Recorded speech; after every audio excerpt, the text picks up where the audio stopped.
अस्सलामु अलैकुम dare viewers. एक ऐसी कहानी जिसे पढ़कर पूरा बर्रे सगीर हिल गया।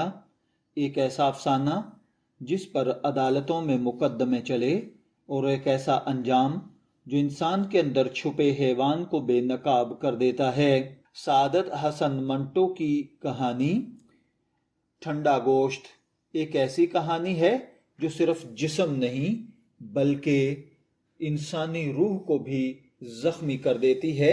और ये सादत हसन मंटो के मुतनाज़े मगर शाहकार अफसाने ठंडा गोश्त पर मबनी है। अस्सलामु अलैकुम दोस्तों, पर्सनैलिटी एंड बुक्स पर मैं आपको खुश आमदीद कहता हूँ। आज हम रिव्यू करने जा रहे हैं उर्दू अदब के सबसे मुतनाज़े, चौंका देने वाले और नफ्सियाती अफसानों में से एक ठंडा गोश्त, जो कि सादत हसन मंटो की तहरीर है। ये सिर्फ एक अफसाना नहीं, ये इंसानियत के जवाल, फसादात की दरिंदगी और इंसान के अंदर मर चुकी हिस्स का आईना है। मंटो ने इस अफसाने में वो हकीकत लिखी जिसे लोग सुनना नहीं चाहते थे, और यही वजह थी कि ठंडा गोश्त पर फहाशी का मुकदमा भी चलाया गया। लेकिन सवाल ये है कि वाकई ये अफसाना फाहश था या फिर मुआशरा अपनी असलियत देखने से डर गया था।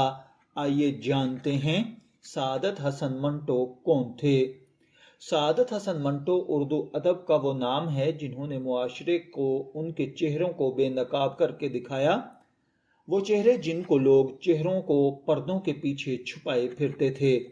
मंटो ने मोहब्बत, हवस, गुर्बत, पागलपन, तकसीम हिंद, औरत, मर्द, मजहब और इंसानियत के हर तारीक पहलू को अपनी तहरीर का मौजू बनाया।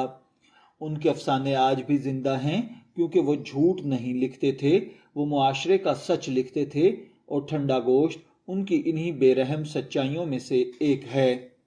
कहानी शुरू होती है एक ऐसे सिख शख्स से जिसका नाम एशर सिंह था, जो अपनी महबूबात कलवंत कौर के साथ ताल्लुक में था। लेकिन अचानक कलवंत कौर को महसूस होता है कि एशर सिंह बदल चुका है।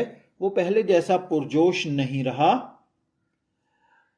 उसकी आंखों में खौफ है, बेचैनी है और एक अजीब खामोशी है। कलवंत कौर को शक है कि शायद कोई दूसरी औरत उसकी जिंदगी में आ चुकी है।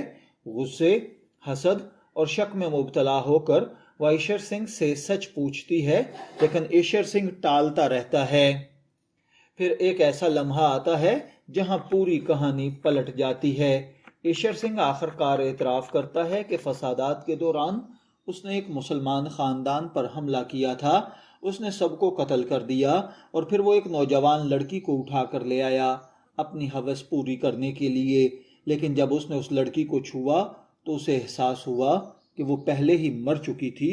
वो जिस्म ठंडा था, और यही ठंडा गोश्त इस अफसाने का सबसे खौफनाक इस्तिआरा बन गया। मंटो सिर्फ एक वाक़या बयान नहीं कर रहे, वो ये दिखा रहे थे कि फसादात इंसान को किस हद तक दरिंदा बना देते हैं, कि नफ़रत इंसान से एहसास छीन लेती है, और मज़हब के नाम पर खून बहाने वाले लोग आखिरकार अपनी इंसानियत भी कत्ल कर देते हैं।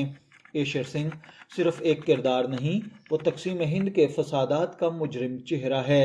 कलवंत कौर का बज़ाहिर एक हसद करने वाली औरत लगती है, लेकिन हकीकत में वो इंसानी जज्बात की नुमाइंदा है।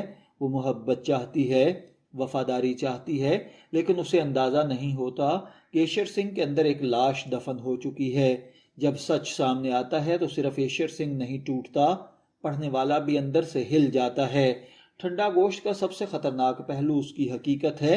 यह अफसाना हमें मजबूर करता है कि हम खुद से सवाल करें कि इंसान वाकई इतना गिर सकता है? क्या फसादात सिर्फ जिस्मों को मारते हैं या इंसानों की रूह भी मर जाती है?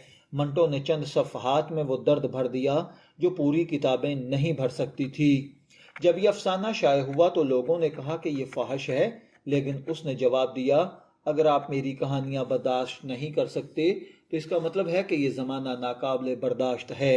असल मसला ये था कि मंटो ने मुआशरे को उसका असल चेहरा दिखा दिया था।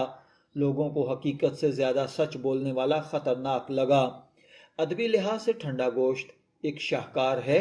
मंटो ने मुख्तसर जुमलों से खौफ पैदा किया, खामोशी से दर्द पैदा किया اور انجام سے پڑھنے والے کو ہلا دیا۔ اگر ہم اس افسانے کو سائیکالوجیکلی دیکھیں تو یہ ایک انسانی المیہ ہے جو صرف ایک کہانی نہیں بلکہ انسانی زوال کی دستاویز ہے۔ سوال یہ پیدا ہوتا ہے، کیا یہ ٹاپک آج ریلیونٹ ہے؟ جی ہاں، شاید پہلے سے بھی زیادہ۔ آج بھی دنیا میں نفرت، تعصب، جنگ اور تشدد موجود ہے، اور جب بھی انسان نفرت میں اندھا ہوتا ہے تو وہ ایشر سنگھ بن جاتا ہے۔ اسی لیے منٹو آج بھی زندہ ہے۔ ٹھنڈا گوشت پڑھنے کے بعد شاید آپ کچھ دیر خاموش رہیں، کیونکہ یہ افسانہ صرف ذہن پر نہیں بلکہ دل پر حملہ کرتا ہے۔ اگر آپ کو ہمارا یہ ریویو پسند آیا ہے تو پرسنالٹی اینڈ بک کو لائک کریں، شیئر کریں اور چینل کو سبسکرائب کریں۔ اب سوال یہ پیدا ہوتا ہے، آپ کمنٹ سیکشن میں بتائیے، کیا منٹو واقعی فحش لکھتے تھے یا وہ صرف معاشرے کو سچ دکھاتے تھے؟ ملتے ہیں اگلی ویڈیو میں ایک اور شاندار کتاب یا افسانے کے ساتھ۔ تب تک کے لیے اللہ حافظ۔